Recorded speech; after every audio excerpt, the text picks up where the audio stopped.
In our modern political life, there are a number of people who are in the public eye, and these are what you would term celebrity presenters.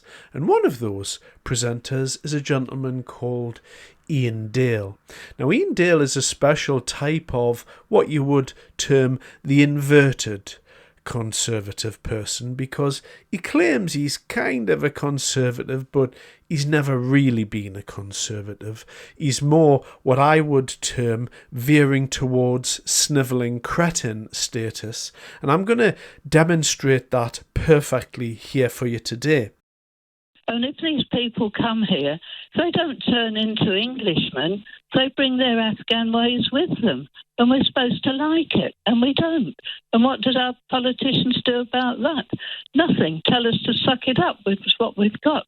And when you say Afghans bring their ways with them and we don't want them, what do you mean by that? No, we don't.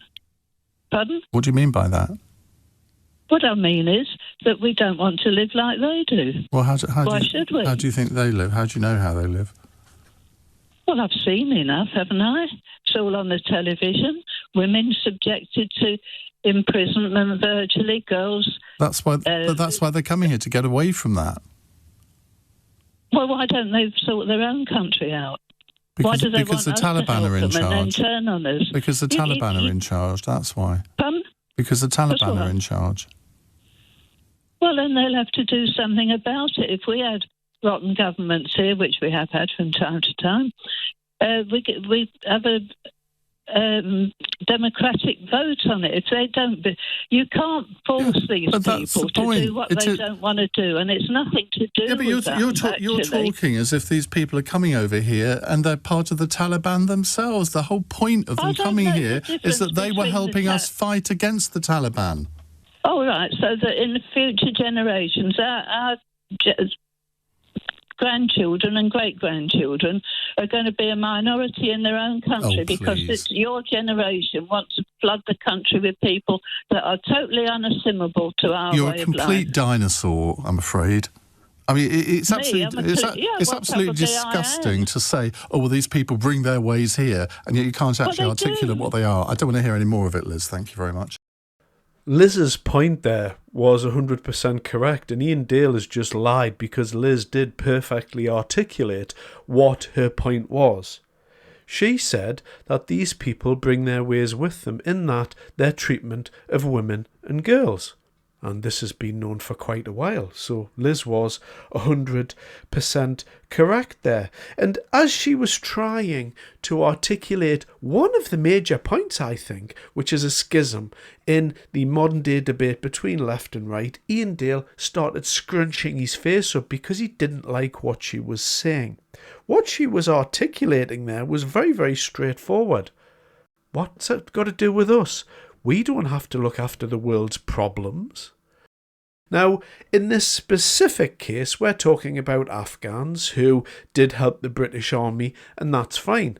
But from Liz's perspective, all she sees is more and more and more migration. And as she said there, well, we're going to be a minority in our own country. And Iain Dale kind of tried to refute that, but this has already been proved multiple times over. Matt Goodwin done a report himself and looked at everything that was going on, and he calculated that by 2070, white British would become a minority in this country. So Iain Dale was wrong on that again. Now, Iain Dale comes across as this kind of softly spoken, quite a nice chap, but that's not who Iain Dale actually is, and you saw his character come out at the end. He started calling her disgusting because he didn't like her view, and really, well over half the country agree with Liz there. Liz wasn't a racist, she was just pointing out the obvious. We don't want to be a minority in our own country later on in this century. We don't want people coming to our country that are going to treat women and girls differently as if they're second-class citizens. Thank you very much, Mr. Dale. But Iain Dale in the past has been known to get quite angry with people. And I don't know whether you've ever seen this clip before, but whenever you're watching the very moderate Iain Dale come out and preach his gospel on this show, you might want to remember this. Former Labour spin doctor Damien McBride was live on TV for an interview about his new book when an anti-nuclear protester tried to disrupt the appearance. Well, two separate things. I think why I decided to write the book is I wanted to tell my story about my time in politics and all the lessons that I learned from it, and indeed the lessons that both the Labour Party and other parties can learn from the way that I got brought into the political system and the way that effectively, started to operate in a way that was unacceptable. In terms of why I'm publishing it now, well, I was always going to write this book at some stage. I had more lucrative offers to publish it closer to the general election when it would have caused more of a distraction, and chose not to do that. I thought the earlier I published it, the better. But McBride's publisher, the Conservative blogger Iain Dale, wasn't happy and tackled the man to the ground.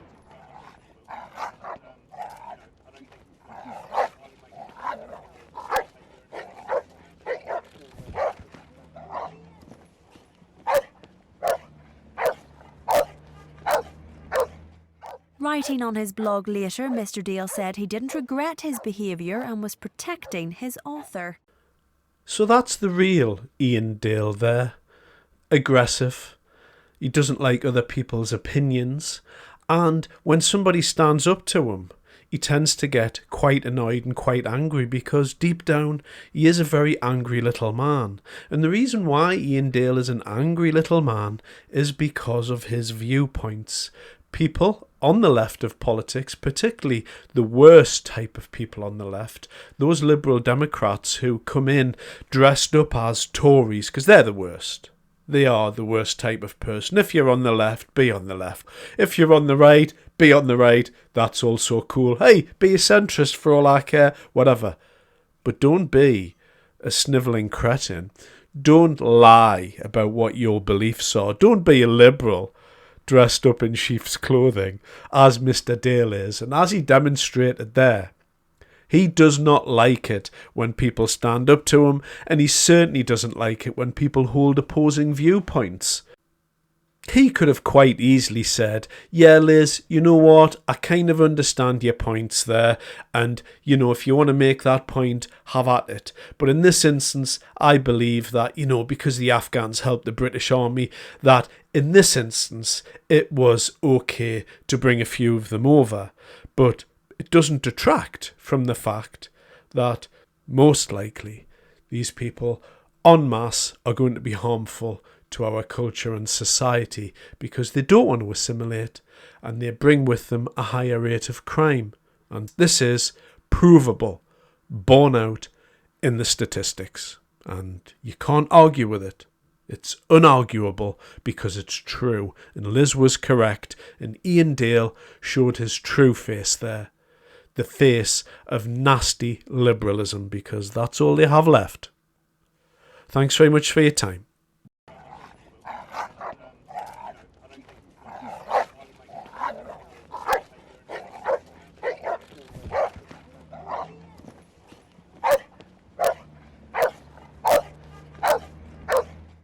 Writing on his blog later, Mr. Dale said he didn't regret his behaviour and was protecting his author.